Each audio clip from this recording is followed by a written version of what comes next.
Hi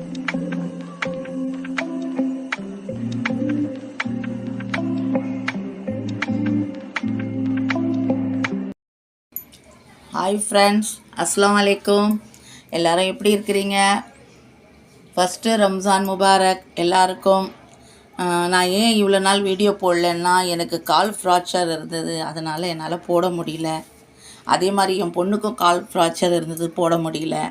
சரியா? அது ரெண்டாவது ஃபோனு கூட ஃபால்ட்டு, அது டவரே வேலை செய்ய மாட்டேங்குது மொபைலில். அது கொஞ்சம் சரி பண்ணுறதுக்குள்ளே நாளே கழிஞ்சிருச்சு. ஓகேவா? இப்போ நான் என்ன செய்ய போகிறேன்னா,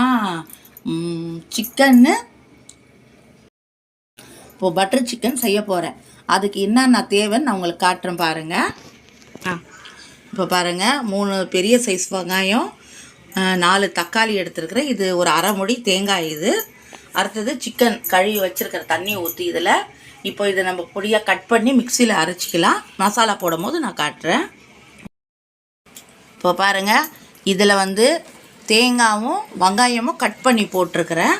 இப்போ இது கூட நம்ம 2 ஸ்பூன் மிளகு, பாருங்கள், சின்ன ஸ்பூனில் 2 ஸ்பூன் மிளகு இதில் சேர்த்துக்கலாம். 2 ஸ்பூன் சோம்பு,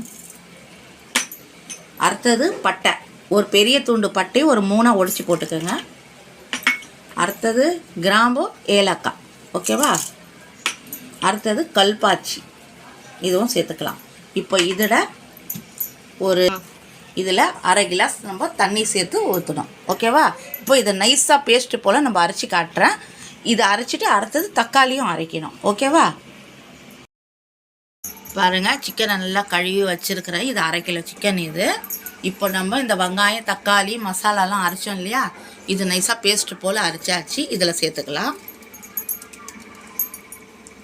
இப்போ அடுத்தது நம்ம தக்காளியை அரைச்சி இதில் ஆட் பண்ணிக்கலாம். ஓகேவா?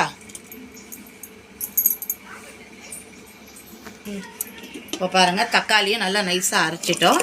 இதில் சேர்த்துக்கலாம். இது கடைசியில் நம்ம தண்ணி ஊற்றி அலசிக்கலாம். இப்போ அடுத்தது ஒரு 1/4 டீஸ்பூன் மஞ்சள் பொடி,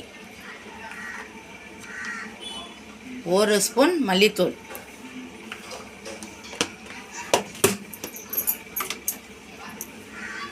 மிளகாய்த்தூள் 1.5 ஸ்பூன் போடுங்க. ஏன்னா உங்கள் காரத்துக்கு ஏற்ற மாதிரி போட்டுக்கோங்க. சரிங்களா? உங்கள் காரம் எப்படி சாப்பிடுவீங்க அது பொறுத்து. பாருங்கள், உப்பு கூட உங்களுக்கு தேவையானது பார்த்து போட்டுக்கோங்க. சரியா? கலர் உங்களுக்கு விருப்பம் இருந்தால் சேர்த்துக்கோங்க, இல்லைன்னா இல்லை. ஓகேவா? ஒரு பச்சை மிளகாய், ஒரு தக்காளி கட் பண்ணி இப்படி போட்டுக்கோங்க. ஏன்னா அப்போ தான் உங்களுக்கு நல்லா கிரேவியாக வரும். இது சப்பாத்தி, இட்லி, தோசை, பூரி எதுனாலையும் சாப்பிட்லாம். சாதத்தோடு சாப்பிட்லாம், எல்லாத்துலேயும் சாப்பிட்லாம். அவ்வளோ டேஸ்ட்டாக இருக்கும். ஓகேவா? அடுத்தது எண்ணெய் உங்களுக்கு திட்டமாக இப்படின்னு பார்த்து நீங்கள் தான் சேர்த்துக்கணும். அது சரிங்களா? பார்த்து சேர்த்துக்கணும். ஓகே? ஒரு 25 கிராம் இருக்கும் எண்ணெய், அவ்வளோதான். பாருங்கள், கொஞ்சமாக தயிர் சேர்த்துக்கலாம். ரொம்ப அதிகமாக வேண்டாம், கொஞ்சமாக போதும். இப்போ இது நல்லா மிக்ஸ் பண்ணிக்கலாம்.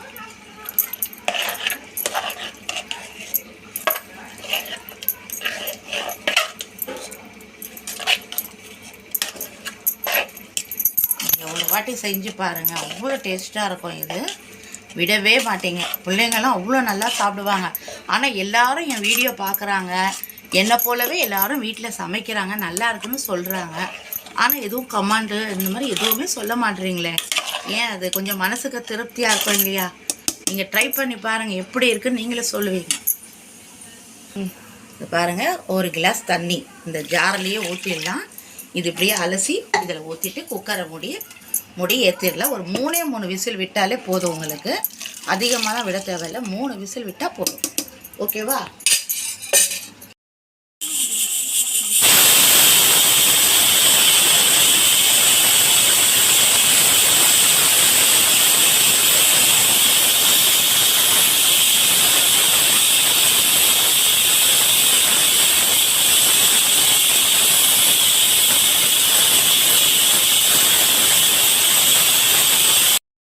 ருமானி சப்பாத்தி செய்ய போகிறேன் நான். அதுக்கு வந்து 1 கிலோ மைதா மாவு எடுத்துருக்குறேன். நீங்கள் வீட்டில் குறையா இருந்ததுன்னா 1/2 கிலோ உங்களுக்கு போதும். கொஞ்சமாக கூட செய்யலாம், அதிகமாக வேணால் கூட அதிகமாக செய்யலாம், நம்ம விருப்பம் தான். ஓகேவா? பாருங்கள், இதில் மைதா மாவை கொட்டிடலாம். நான் இது 3/4 கிலோ தான் செய்ய போகிறேன். ஏன்னா எல்லாம் நோன்பு இருக்கிறாங்களே, அப்போ நோன்பு திறந்து டிஃபன் மாதிரி இது சாப்பிடுவாங்க, அதனால தான். ஓகேவா? இப்போ பாருங்கள், 3/4 கிலோ இது. இந்த மாவை இப்படி ஓரமாக கட்டி நடுவில் பள்ளம் மாதிரியாக கொஞ்சம் இப்படி பண்ணிக்கோங்க. கரண்டியோ கையோ எப்படி வேணாலும் யூஸ் பண்ணலாம். ஓகேவா? இந்த மாதிரி கொஞ்சம் விலக்கி விட்டுருங்க. இப்போ இது கூட ஒரு முட்டை.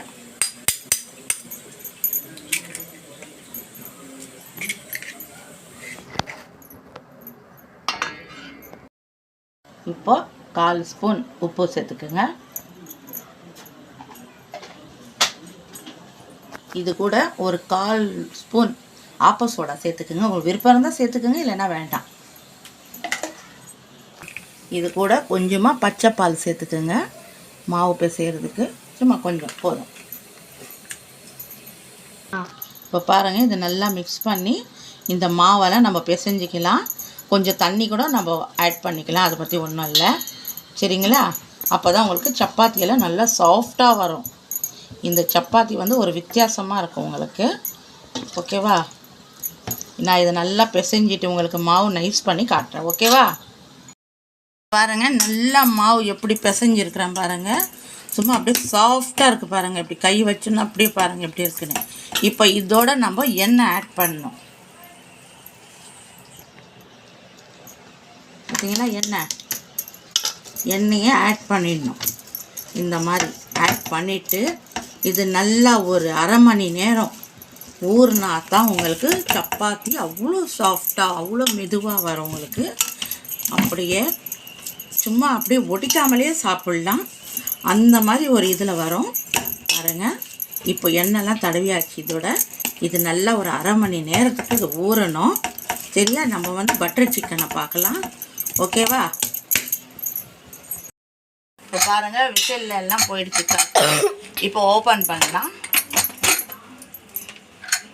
பிஸ்மில்லா. நல்லாவே பாருங்கள், இப்போ எப்படி நிற்கிது மேலாகன்னு. பார்த்தீங்களா கிரேவி எப்படி இருக்குன்னு உங்களுக்கு தெரியுதா? இப்போ இதில் இன்னும் கொஞ்சம் கிரேவி சுக்கா ஆகணும்னா ஒரு அனல் வச்சா போதும். கொதி வந்தாலே உங்களுக்கு சரியாக வந்துடும். ஓகேவா? இப்போ அடுப்பை ஆன் பண்ணிக்கலாம். ஒரு கொதி வரட்டும், உங்களுக்கு நான் காட்டுறேன். ஓகேவா? நல்லா கொதிக்குது பார்த்தீங்களா? இந்த மாதிரி நல்லா கொதிக்கணும். ஒரு 5 நிமிஷத்துக்கு இது கொதிக்கிட்டோம். கொஞ்சம் கிரேவி கட்டியாக வரும். 5 நிமிஷமாக நல்லா குழம்பு கொதிக்குது பாருங்கள். கிரேவி பார்த்தீங்கன்னா எப்படி இருக்குன்னு நல்லா திக்காவாக இருக்குது. இன்னும் ஆறுனா இன்னும் நல்லா திக்காக வந்துடும். நீங்கள் இதை கண்டிப்பாக ட்ரை பண்ணுங்கள். ஓகேவா? நான் சப்பாத்தியும் இப்போது போட போகிறேன். போட்டுட்டு அதையும் ஆட் பண்ணி காட்டுறேன் உங்களுக்கு. ஓகேவா? இப்போ அடுப்பை ஆஃப் பண்ணிடலாம். மாவு 1/2 மணி நேரம் கழித்து நல்லா பஞ்சு போல் சாஃப்டாக ஆகிட்டுருக்குது. இப்போ நான் ஒரு 2 மாவு மட்டும் இந்த மாதிரி பண்ணி வச்சுருக்கேன் திரட்டி. இதை வந்து நம்ம பேலிக்கலாம். இப்போது பேலிச்சிட்டு பார்ப்போம்.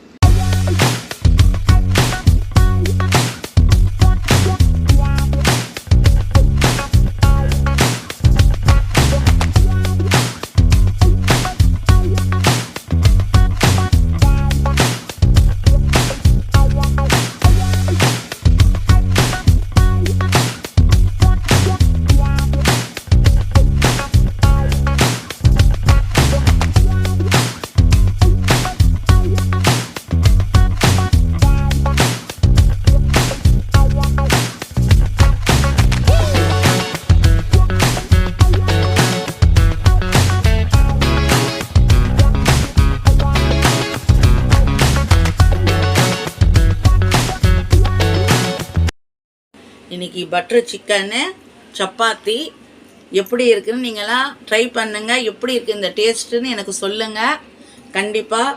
சரியா? லைக் பண்ணுங்கள், ஷேர் பண்ணுங்கள். எங்கள் சேனலை சப்போர்ட் பண்ணுங்கள். ஓகேவா? இந்த டிஷ் எல்லாருக்கும் பிடிக்கும். ஈஸியான இதில் கூட நீங்கள் சமையல் பண்ணிக்கலாம். இது ரொம்ப ஈஸி, பிள்ளைங்களுக்கு எல்லாருக்கும் ரொம்ப விருப்பமாக இருக்கும். நீங்கள் ஒரு வாட்டி ட்ரை பண்ணுங்கள் கண்டிப்பாக. ஓகே, பாய்.